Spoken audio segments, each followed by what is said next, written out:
दोस्तों, कोई नहीं जानता कि कौन कितना जिएगा, कितनी उम्र पार करेगा, लेकिन इंसान ने एक एवरेज बना रखा है कि 60 ईयर्स, 60 साल की एक एवरेज ज़िंदगी इंसान मान के चलता है। यदि जीवन के 40 वर्ष पार कर लिए हैं तो अब लौटने की तैयारी प्रारंभ करें, इससे पहले कि सब किया धरा निरर्थक हो जाए।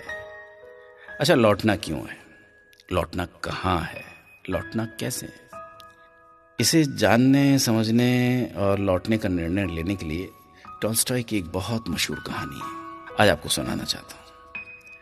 लौटना कभी आसान नहीं होता। एक आदमी राजा के पास गया कि वो बहुत गरीब था, उसके पास कुछ भी नहीं, उसे मदद चाहिए। राजा दयालु था, उसने पूछा कि क्या मदद चाहिए। आदमी ने कहा थोड़ी सी जमीन चाहिए।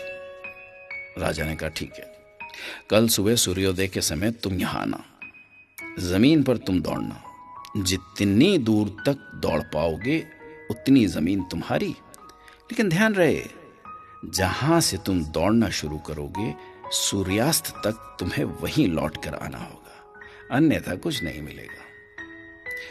वो शख्स खुश हो गया। सुबह हुई, सूर्यास्त के साथ आदमी दौड़ने लगा। दौड़ता रहा, दौड़ता रहा, दौड़ता रहा, सूरज सिर पर चढ़ आया, पर आदमी का दौड़ना नहीं रुका। वो हाँफ रहा था पर रुका नहीं। थोड़ा और, थोड़ा और, एक बार की मेहनत है, फिर पूरी जिंदगी आराम। शाम होने लगी थी। आदमी को याद आया लौटना भी तो है, नहीं तो फिर कुछ नहीं मिलेगा।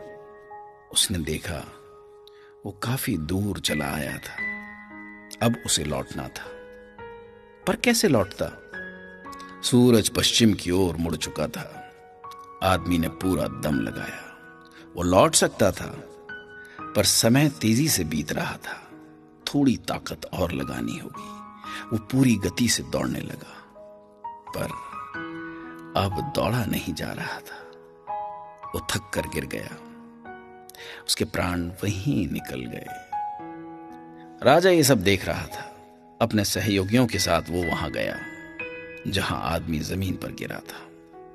राजा ने उसे गौर से देखा, फिर सिर्फ इतना कहा, इसे सिर्फ 2 गज जमीन की दरकार थी, खामखा ये इतना दौड़ रहा था। आदमी को लौटना था पर लौट नहीं पाया। वो लौट गया वहां जहां से कोई लौट कर नहीं आता। अब जरा उस आदमी की जगह अपने आप को रखकर कल्पना करें कि कहीं हम भी तो वही भारी भूल नहीं कर रहे हैं जो उसने की। हमें अपनी चाहतों की सीमा का पता नहीं होता। हमारी जरूरतें तो सीमित होती हैं, पर चाहतें अनंत। अपनी चाहतों के मोह में हम लौटने की तैयारी ही नहीं करते। जब करते हैं तो बहुत देर हो चुकी होती है, फिर हमारे पास कुछ भी नहीं बचता। हम सभी दौड़ रहे हैं बिना ये समझे कि सूरज समय पर लौट जाता है। अभिमन्यु भी लौटना नहीं जानता था। हम सब अभिमन्यु ही हैं, हम भी लौटना नहीं जानते। सच ये है कि जो लौटना जानते हैं वही जीना भी जानते हैं, पर लौटना इतना भी आसान नहीं होता। काश टॉल्स्टॉय की कहानी का वो पात्र समय से लौट पाता। मैं ईश्वर से प्रार्थना करता हूं कि हम सब लौट पाएं। लौटने का विवेक, सामर्थ्य और निर्णय हम सबको मिले।